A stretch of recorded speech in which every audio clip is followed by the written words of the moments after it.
Hey there! Welcome back to the Imperial Truth. Straight out of the gate, you're probably thinking, hey, this isn't a what if video. Am I even watching the right channel? And yes, my lovely viewer, you certainly are. I felt like trying something new in addition to the quote-unquote usual videos. Only what if styled videos would undoubtedly eventually get monotonous, so I'm trying to stay ahead of the curve. This video is most likely going to be an extra and not delay the next regularly scheduled what if video. Probably, at least. If you like this slightly different video or my regular content, I'd be super happy if you did the YouTube pleasantries as well. That would mean a lot. Why exactly this topic, you might ask? Well, new people in the hobby is something that has been very relevant lately.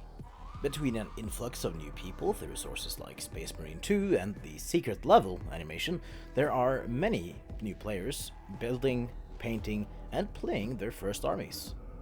There are many people who will doubtlessly make the same mistakes I did. So let's go through some of the things that are good to know for new players starting out in the hobby. This video is primarily aimed at newer hobbyists, players, and other enjoyers of 40k, but it might be entertaining to the veterans among you as well. But without further ado, let's get right into it. And we'll start off hot with the first one. Enjoy as many aspects of the hobby as you want. You could say I'm a bit of a Warhammer Swiss Army knife. Obviously I'm a big lore guy, but I also have a couple of armies of varying sizes that I greatly enjoy collecting, building, and painting. Additionally, I enjoy playing the tabletop and do so often, both in casual and competitive settings, and I have also played most of the video games set in the 40k universe as well. Recently I've dabbled in some RTTs and I'm going to a GT in about a month. I should probably add that an RTT is short for Rogue Trader Tournaments, and is a tournament format best suited for smaller groups of players, typically with 3 games. Well, a GT, or a Grand Tournament, is, as you'll probably guess, a larger tournament, typically with 5 or more games. While I enjoy pretty much all aspects of the hobby, that does not mean that you have to as well. If you're just getting into the 40k universe and don't feel the urge to buy miniatures or play the tabletop at all, the books or the video games might be perfect for you. While trying out all the aspects can't hurt, anything other than your wallet anyway, never feel pressured to do so. Sometimes people, especially in online communities, will be a bit crass and try to make others enjoy 40k the same way they do. Don't listen to them, it's your hobby and you get to enjoy it however you like. The same goes for the different game systems and universes under the Warhammer umbrella. There are many a Blood Bowl fanatic and Necromunda Puritan out there, and if you're one of them, more power to you. Ultimately, this should be common sense, but the pressure can sometimes feel overwhelming for some people. Don't expect to be a master painter right away. This is something that can discourage a lot of people. Surprisingly to myself, I actually managed this one pretty well. When people start painting, the quality will always vary wildly.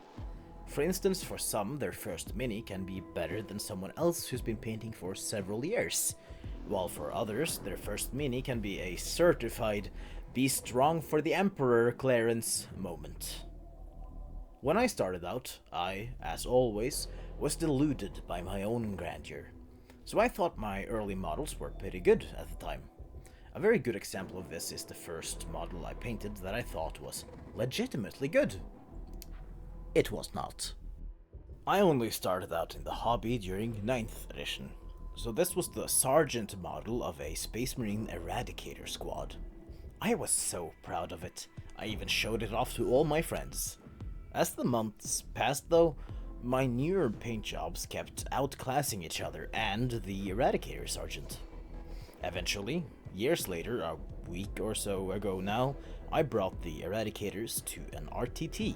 And as I packed my army down after the last game, I looked at the Sergeant, formerly my best paint job, and realized it was now hands down the worst in the list I was running.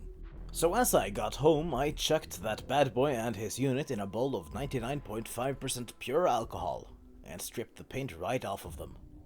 I repainted them the day after and the improvement was major. I also took the chance to repose and lightly kit bash the unit at the same time. I'm by no means an expert painter.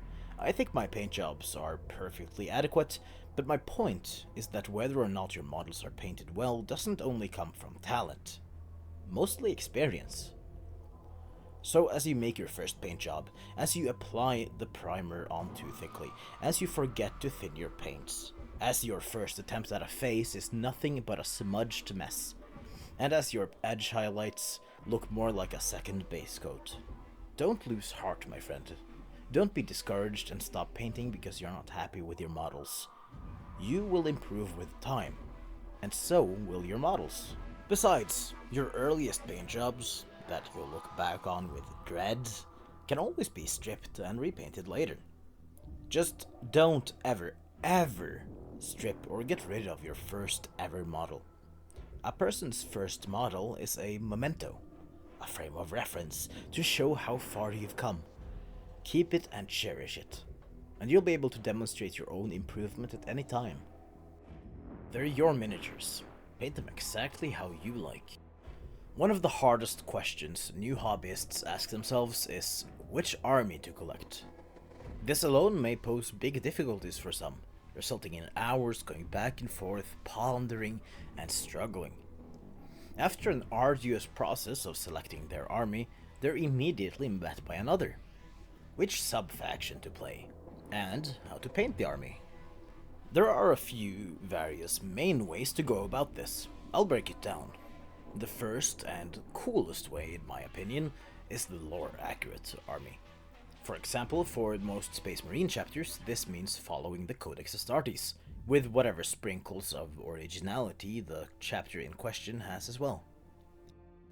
In practice, this means appropriate pauldron trim corresponding to the color of the company, squad markings, helmet markings for officers, Terminators and other veterans go in the first company, etc., etc.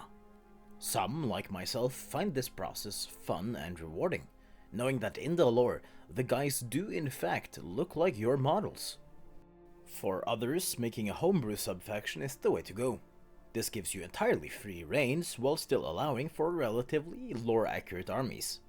For instance, if you paint a Tyranid army with red flesh and green chitin, you could say that it's an offshoot of a larger hive fleet, without anyone being able to dispute the possibility of it. Mind you, this doesn't actually make your homebrew subfaction canon, but it's close enough to the point where the distinction is unimportant, unless you make your subfaction stand out to the point where it can't feasibly exist. Like an orc tribe where all the orcs are smarter, faster, and stronger than custodians, or something like that. The last way to paint your army is something completely unique. Something that can't exist in the lore at all, but will win any contest for coolness. A good example is the Pink Maid chapter Space Marines, or Old World Dwarf Mountain Holds converted into Leagues of Wotan or something. There's of course also the matter of how to collect minis.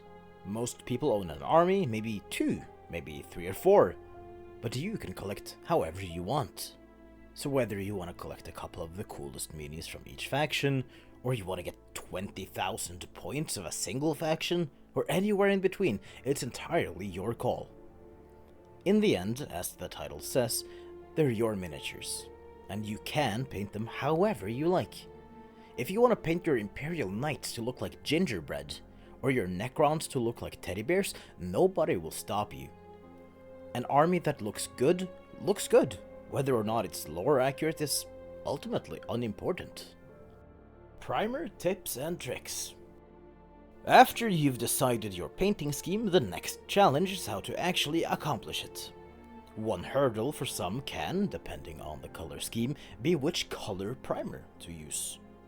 For anyone unfamiliar, primer is the bottom coat of paint, usually from a rattle can or an airbrush, that gives your normal paint layers on top something to hold on to, and protects from paint chipping off easily. If your scheme relies on Citadel contrast paints or speed paints from other brands, priming in white will often merit better results. Personally, I have found that white primer does generally produce better results than, for instance, black in general, though this will vary from person to person.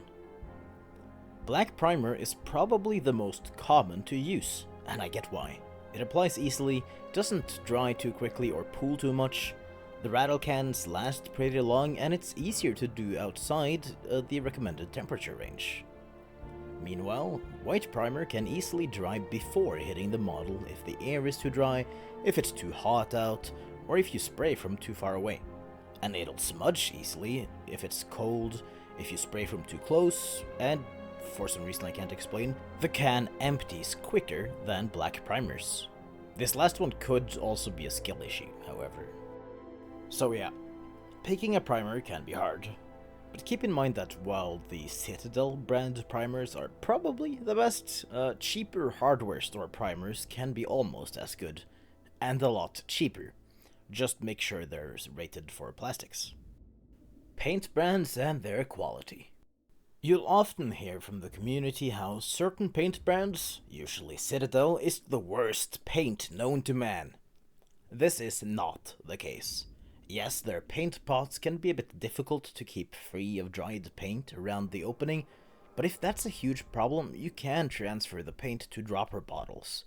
But this process can also be tedious and difficult. The pots have never really been an issue for me, but to each their own. The pot aside, most of Citadel's paints are excellent. But it's best to make up your own mind about which. I personally find that their metallics, reds, greens, shades, and basically the entire contrast paint series are of exceptional quality, and I use many of them often. On the other hand, I find that their whites, most of their blacks, and most of their yellows are of less exceptional quality, to put it diplomatically. Some new players don't realize you can use paints from other brands, but you can and probably should. I for one use a healthy mix of Citadel, Vallejo, AK, and the Army Painter. Though obviously which brands are accessible to you depends on where in the world you are, so my best advice would be to experiment. Buy a bunch of different ones that are near you and go ham, until you find a selection you really like. Don't compare yourself to others. This is the mistake absolutely every painter will do at some point, both in and outside the hobby. When you browse Instagram, Reddit, or wherever else you might see other people's armies, it's easy to look at the minis and compare them to your own. What you don't see, however, is the time and effort it takes to paint competition standard minis. Most people will spend a few hours at most on a basic infantry model, but expert painters that make their living from it can sometimes spend a lot more on even the most basic models. The number will naturally vary, but I can imagine a competition painter would spend something like 50, 60, 70 hours or even more, and that's with the added benefit of many years of experience as well. It's an easy trap to fall into, but look at it this way. If you were playing basketball for fun from time to time, you wouldn't compare yourself to LeBron James. So why should you do the equivalent in miniature painting? Have fun!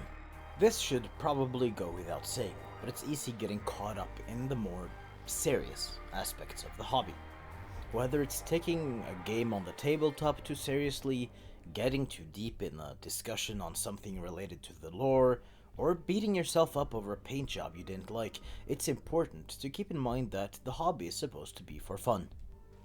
Unless you're in an important tournament, doing a painting commission, or you're an author for a Black Library, there's always room to be unserious for a moment, and take a bit to enjoy yourself. After all, that's why we picked up the hobby in the first place. Or it should be anyway. It's best to start along with a friend. I had the good fortune to start out in the hobby with not just one, but two close friends. This helped a lot as we learned new stuff together, we painted equally bad minis, we forgot to remove mold lines and excess sprue bits together, and when we started playing the tabletop, we made egregious mistakes. But we made them together, which made for great fun. Starting out alone is also fine, but if you are able, getting a couple of friends to come along for the ride will make the journey that much more enjoyable. Of course, knowing experienced people while starting out yourself is also beneficial, as you'll get a lot of sage advice, but there's nothing like being clueless with friends. So yeah, if you're just starting out right now, I urge you to grab a friend or two and bring them along, whether they want to or not. Playing outside the confines of the rules is fine. I really enjoy the competitive aspect of 40k. Playing someone of similar skill and experience to myself, with us both trying our hardest, there's nothing quite like it. That being said, as with everything else here, you may not experience it the same. Outside of explicitly matched games, the rules can for the most part be regarded as suggestions. But make sure both players agree with any deviations, of course. These changes can be something relatively minor, like letting an extra model sit in a transport, or it can be something major, like using homebrewed datasheets, or trying out alternate game modes, like the Horde mode game mode made by the Warhammer podcast. Even for those of you who are trying to mostly play within the confines of the core rules, I recommend you try out some different stuff too. Games Workshop's Crusade rules for 40k are one option, but that's just another set of rules on top of the normal ones. In my time, I've done 3 separate major games that were very different from the normal formula of 40k. One was a siege game of sorts. It was massive. The defender had 5,000 points and there were multiple attackers. That totaled a bit more than the defender in points combined. It took all day, but it was really fun. Another is a derby type race, similar to the old Gorka Morka game. Well, not actually, but kinda. There were like 6 of us, with each player playing a single vehicle or monster unit, each with a single infantry model as a pilot. The race went like 3 board lengths, throughout which was a lot of terrain and obstacles. In front of the start line was a trophy that had to be picked up and transported through the finish line to win. There were fun mechanics for crashing, for losing the trophy, and for the pilot to go on when the vehicle broke down. It was incredibly fun, and very wacky. The last one is just a regular game with multiple players. This can be 2 versus 2, free-for-all, or anything else really. The possibilities are limitless. Don't lose faith when losing. Losing a game of 2000 points 40k can be frustrating. The game takes several hours, so when you really try your best for those hours and you still lose, it can be tough, especially if you lose by a lot. It's okay to be sad or frustrated, but always remember to lose graciously. You tried your best, but so did your opponent. When I'm in a slump, maybe with a losing streak of multiple games, I try to use my losses to motivate me into doing better next time. So when I do lose, I congratulate my opponent on a game well won. Sure, I may humorously complain about losing during the game, but in a clearly light-hearted way that makes the game more enjoyable, not less. That's what I try to do anyway. Some newer players can sometimes go for months, maybe even years, without winning a single game. This is understandably discouraging, but it may suggest that there is room for improvement. Whenever I finish a game, I make an effort to go over it after, both immediately with my opponent and also when I get home. A proper analysis of your plays feels like almost a cheating, because when you reach the point where you're able to identify what you do right and what you do wrong, you'll be able to make a concise and clear effort to eliminate those mistakes in future games. All players make blunders and mistakes, whether you're new or a tournament winner. But the important part is that you learn from them. I really enjoyed making something a bit different from the usuals. And who knows, maybe I'll make more videos like this in the future as well. If you are a newcomer to the hobby and you have questions regarding something that I didn't discuss here, feel free to ask in the comments and I'll help you out and answer anything I can. To close off the video, I want to say that I've made a page on Patreon, but seeing as I'm a really tiny channel, I don't expect you to subscribe or anything, but it's there in case you really want to support the channel for whatever reason. So yeah, thanks for watching the video. I really hope you enjoyed it, and I'll see you next time, my friends.